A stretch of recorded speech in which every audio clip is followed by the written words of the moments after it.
Hello viewers, আশা করি ভালো আছো। প্রতিবারে আপনার সামনে নতুন আরেকটি ভিডিও নিয়ে চলে আসলাম। আজ আলোচনা করবো আপনারা যে এইচএসসি 2024-এ যারা বোর্ড চ্যালেঞ্জটা যাদের রেজাল্টটা পরিবর্তন হয় নাই, অর্থাৎ যাদের ফেল এসেছে, তারা কিন্তু যে প্রচুর এক ধরনের তারা স্ট্রাগল করতেছে তাদের রেজাল্টটা নিয়ে। কিন্তু আজকে যে একটা আপডেট প্রকাশিত হয়েছে, খুব গুরুত্বপূর্ণ আপডেটটা, তারা কিন্তু যে হাইকোর্টে কিন্তু তারা রিড করতেও চাচ্ছে কিন্তু, ঠিক আছে, তারা সম্পূর্ণ প্রিপারেশনটা নিচ্ছে কিন্তু।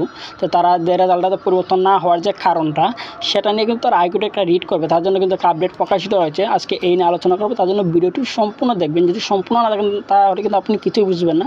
তার আগে বলেন, আপনি যদি এই চ্যানেল নতুন হয়ে থাকেন তারা আপনার সাথে রিকোয়েস্ট থাকবে যে এই ধরনের নিত্য নতুন অল এডুকেশন আপডেট সবার আগে পাওয়ার জন্য অবশ্যই চ্যানেলটি সাবস্ক্রাইব করে পাশে থাকবেন, কারণ আপনার লাইক এবং সাবস্ক্রাইবের কারণে কিন্তু আমাদের নতুন আরেকটা ভিডিও তৈরি করার অনুপ্রেরণা সৃষ্টি করে।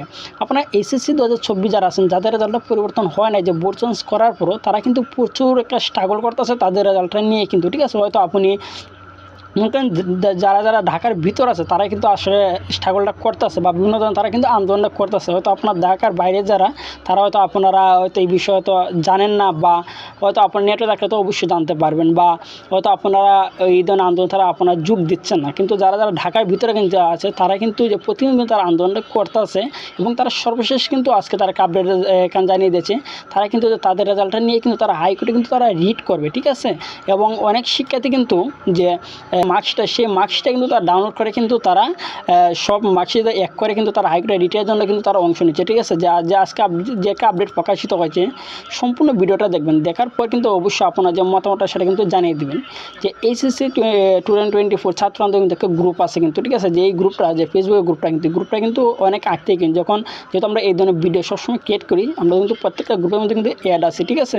যে এই যে গ্রুপটা আমরা কিন্তু প্রথমত দেখতেছি এইচএসসি 2024-এর যে প্রথম যে আন্দোলনটা হয়েছিল, সেই আন্দোলন থেকে কিন্তু এই গ্রুপ থেকে দেখতে পাচ্ছেন যে একটা আপডেট প্রকাশ হয়। যে মডারেটর আছে তিনি কিন্তু আজকে আপডেটটা প্রকাশ করছে। সুসংবাদ হলো যে আমাদের হাইকোর্টের রিটের জন্য একটি কার্যক্রম এবং অফিসিয়ালটি রিট অ্যাকসেপ্ট করা হয়েছে, ঠিক আছে। এবং আরও একটা সুসংবাদ হলো যে ব্যারিস্টার আমাদের আরও একদিনের সময় দিচ্ছেন সকল স্টুডেন্টদের ইনফরমেশন কালেক্ট করার জন্য, এবং ইনফরমেশন হিসাবে আমাদের যা যা লাগবে আমি কিছুক্ষণের মধ্যে আপনাদের জানাবো। এবং সবাই অ্যাক্টিভ থাকবে, ঐক্যবদ্ধ থাকবে এবং গুজবে কান দেবেন না। আপনাদের হাইকোর্টের রিটের কার্যক্রমের জন্য সঠিক দিক নির্দেশনা সাথে আগাচ্ছে। অর্থাৎ আপনার এইচএসসি 2024-এ যাদের রেজাল্টটা পরিবর্তন হয় নাই, ঠিক আছে, যাদের রেজাল্টটা পরিবর্তন হয় নাই এবং যাদের যে কনফিডেন্স আছে যে আপনার রেজাল্টটা তার পরিবর্তন হবে রিট করলে, কিন্তু তারা কিন্তু যে কিছু ছাত্র কিন্তু তারা হাইকোর্টের রিটের জন্য কিন্তু রিট করতে গেলে যে আপনাদের যে মার্কশিটটা লাগবে, অনলাইনে যে মার্কশিটটা আপনার তো যে মেন যে মার্কশিট সেটা তো এখনও আপনি পাবেন না। তার জন্য কিন্তু অনলাইন থেকে তারা একটা মার্কশিট, কিন্তু সবার মার্কশিটটা কিন্তু তারা বিভিন্নভাবে তারা মনে করেন ডাউনলোড করে কিন্তু তারা হাইকোর্টের কাছে তারা একদিন সময় নিয়েছে, এবং হাইকোর্ট কিন্তু তাদের একদিন সময় দিয়েছে যে সবার যাদের রেজাল্টের সমস্যা, এই রেজাল্টের যে অনলাইনে মার্কশিট, সেই মার্কশিটটা তাদের কাছে কিন্তু জমা দেয়, ঠিক আছে। যে এই গ্রুপের মধ্যে সেই আপডেটটা প্রকাশিত হয়েছে, এবং আমি তো আপনাদের সরাসরি দেখে দিই তারা যে মার্কশিটটা তারা কীভাবে তারা জমাটা নিচ্ছে। প্রত্যেকটা মার্কশিট কিন্তু তারা ডাউনলোড করছে, এবং যাদের রেজাল্টটা নিয়ে সমস্যা, ঢাকার ভিতরে কিন্তু এই আন্দোলন কিন্তু প্রচুর পরিমাণে কিন্তু হচ্ছে, ঠিক আছে। এখানে দেখতে পাচ্ছেন যে সেই আন্দোলনে তারা যে মার্কশিটটা তারা জমা করছে, এখানে দেখুন তারা কিন্তু যে রেজাল্টটা নিয়ে সমস্যা সবার কিন্তু মার্কশিট তারা জমা করছে, এবং জমা একদিনে কিন্তু হাইকোর্ট থেকে কিন্তু তাদেরকে সময় দিয়েছে যে একদিনের ভিতরে যাতে সব মার্কশিট জমা করে, যাতে তারা হাইকোর্টে সেই মার্কশিটটা জমা দিয়ে দেয়। জমা দেওয়ার পরে কিন্তু তাদের রেজাল্টের একটা সিস্টেম আসবে, ঠিক আছে। কিন্তু এই নিয়ে যে একটা বেড নিউজ যেটা হচ্ছে যে আপনাদের এই যে আন্দোলনটা হইতেছে বা হাইকোর্টে তারা রিড করতেছে, এই পর্যন্ত কিন্তু কোনো বড় বড় নিউজ মিডিয়া কিন্তু এখনও তারা এই ধরনের কোনো একটা আপডেট তারা প্রকাশ করে নাই। যদি কোনো বড় বড় নিউজ মিডিয়া যদি এই আপডেটটা তারা প্রকাশ করতো, তারা কিন্তু আপনার এইচএসসি 2024 যাদের রেজাল্টটা পরিবর্তন হয় নাই তাদের কিন্তু খুব একটা কাজে লাগতো কিন্তু, ঠিক আছে। যেগুলো একটা নিউজ পাবলিশ করে, বড় বড় যে নিউজ চ্যানেল আছে তারা যদি এনে কিন্তু একটা নিউজ দিত, তার কিন্তু অনেকেই কিন্তু অনেক উপকার কিন্তু হতো, ঠিক আছে। কিন্তু এত আন্দোলন হচ্ছে বা তারা হাইকোর্টে রিট করবে, এনে কিন্তু যে তপন কুমার সরকার কিন্তু এখনও কোনো আপডেট তারা দেয় নাই কিন্তু, ঠিক আছে। যে আসলে জানি না যে তাদের কতটুকু আন্দোলনটা সফল হবে। কিন্তু এইচএসসি 2024-এ যারা মনে করেন রেজাল্টটা পরিবর্তন হয় নাই বোর্ড চেঞ্জে, তারা কিন্তু প্রচুর পরিমাণে তারা স্ট্রাগল করতেছে।